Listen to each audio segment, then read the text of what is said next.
So we're here with Nipun Chopra from SockTakes.com. Nipun, thanks for making some time today. Thanks, Jason Davis. Pleasure to be in your home. Probably can't hear me unless you yell really loud. Yeah. All right. Screen test. I don't know what we're calling this. I mean, Screen test you're one. not auditioning, but I feel like I'm in an audition, which is really intimidating with your LBJ shirt. how's the? No, this is actually. LeBron James 7. No, this is an F. It's just backwards. This is Liberty Football. This is one of the So I got it wrong on boutique soccer brands. There's some guys out of Philly. We're thinking about working with them actually. Will they give us some funding? No, they're actually in need of funding, but they have a really cool space in Philly. You should see that, and they have really cool stuff. I'll show that. Yeah. All right, so let me ask a question. If you were going to do the Nipun Chopra show, it would have to be the Nipun Chopra show, but you'd be the host of it. What would it look like? What would you want to cover? Yeah, I think I'd like to cover. Well, it'll be American soccer focus. You and I talked about my interest in Manchester United, of course, which is definitely my interest, my love, your love, okay. my obsession, I was gonna say, my I think passion. You undersold it a little bit. Yeah, my passion, obsession, Okay. unhealthy obsession.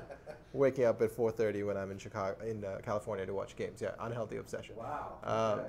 So that would be an easy one, an easy transition, because I get the history of Manchester United soccer. And, it's a popular club. You could do a show. I've heard about it. You could always. We're just shooting this shit with you. Yeah. You could always do. You could always do a weekly American soccer focused show.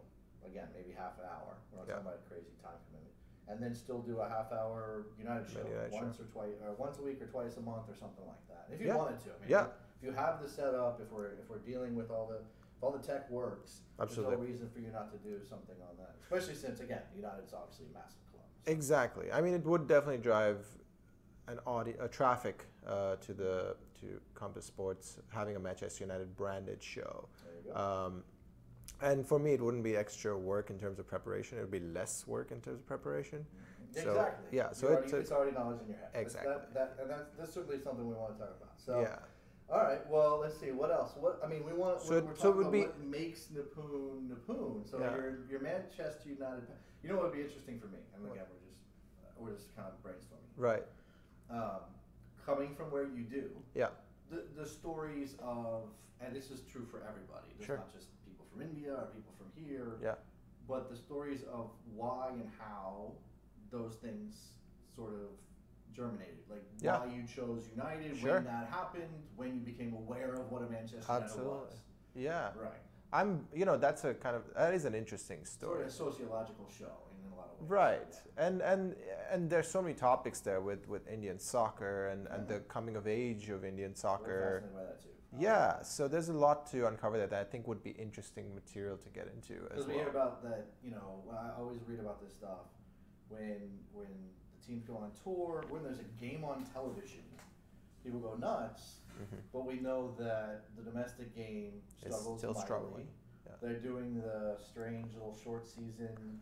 They're doing MLS is what they're doing with ISL, which is a fascinating conversation in its own right. Because with ISL, it's basically exactly the same franchise model. Right. And in fact, lucky enough, someone I went to high school with is a part owner in one of the teams. Oh, sweet. So I talked to him about all of this because there's that conflict that exists between I-League, which was the league that existed before ISL, which was a failed league, but had promotion relegation. It was a traditional league, but it didn't captivate Indian soccer, at least Indian fans, at all. So Indian soccer has been sitting in the doldrums for a long time.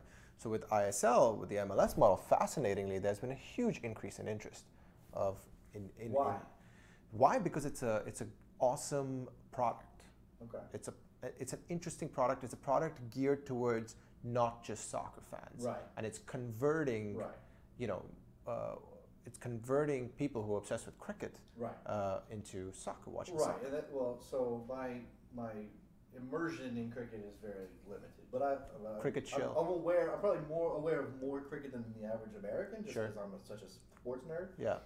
And I know that the cricket league in India has sort of changed a lot of things that in the world of cricket. I mean, obviously it's always been professional at some level, but sort of turning it into more of a franchise model from from that perspective, I'm sort of fascinated by that too. I mean, I don't know how that connects with the sporting culture of India, other than that cricket's massive. Well, it does, because without the Indian Premier League, which is what you're talking about, the ISL, the Indian Super League, the soccer league, doesn't exist. Offshoot on some levels. Well, there's some ownership overlaps. It's the same model. Yeah. It was tested with cricket, and people saw, people are coming to this, and people are obsessed with this. Right. So what if we tried in a sport that is still kind of nascent in India, and it's working really well? So you've got some ideas there. Yeah. Okay. And of course, the big one, which I was getting to earlier, is I want to focus and put a light on lower league American soccer.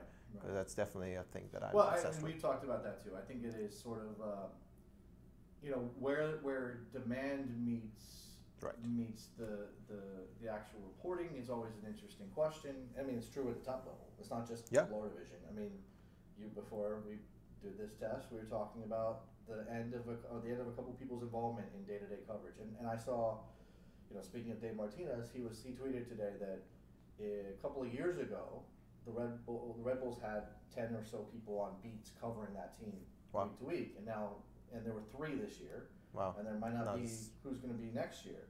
And so we're talking about, and this is why Compass Football is an idea that I'm interested in, because we have a massive gap between what the big media companies will pay for, because, it's the New York Times and I don't think anybody gives a crap about the Red Bulls, or, whatever, any outlet in New York that's got big corporate ownership. Right.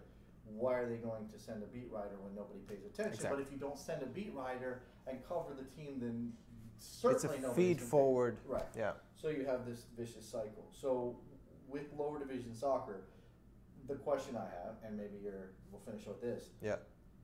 Do you think that sort of the sometimes shady / minor league fly by night, all of the things, there are some really great people in lower division soccer in America. And I'm not just talking NASL and USL, I'm talking about lower than that. Yeah. But there are a lot of people that their professionalism can be called into question. 100%. And certainly there's people in every business, backstabbing and changing their minds at the last minute, and deals falling apart, and clubs coming and clubs going, and players getting kind of pulled back and forth. Right. Do you think the stories themselves or the reason would be interesting outside of the context of, it's the NPSL and I really care about American soccer? Do you think the stories themselves are interesting enough to get coverage, again, beyond that context? It's a great question, and one without a real clear-cut answer, because I think it's context dependent. I think there's some stories that truly are worthy of engagement, both in their content as well as what I expect how people will consume it.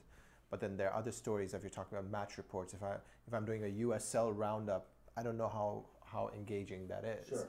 So I think it depends on the context, and it depends on the story. So the short answer to the question is, it can be. Right. It can be engaging. Do you think that you would you struggle with the balance between, and do you right now with your website and your coverage, the balance between, because I deal with this all the time, how much of what I should talk about day to day is a game and the review of the game and the analysis of the game and the talk about the players and the coaches, which is why we're here. Right. And how much should I talk about the lawsuits and, the franchise fees and the expansion and the things that don't have anything to do with a player kicking a ball or scoring a goal? We struggle with it. Yeah. We struggle with it. And I'll be perfectly honest, I've got to the point where unless it's an Indy 11 game, I'm almost not focused on the stuff on the pitch anymore, because there's just so much at stake that surrounds NASL and USL, and specifically that's what attracts my attention. So in terms of an audience, I think, again, it depends. And I'm not sure I know the answer to whether Compass Football or Sock Takes is able to generate enough of an audience that are looking for game recaps alone. And I don't think there's a clear-cut answer. I just think it's the model we took at Sock Takes is, hey, we're in this privileged position where we get to do this for fun. Right. If we see people are engaging, that's great. If we see people not engaging, we'll re-evaluate at that point. So I'm not sure how we'll go with Compass if our focus is to make sure that we have the answers at the beginning. Then I think it's more safe to go away from covering games, and which won't be an issue, right? Because we'll start in December, January when there are no games. So the conversations would be about leagues. Okay. Yeah. That's cool. That's good. We'll take a look at this later. I'll send you the link. Awesome.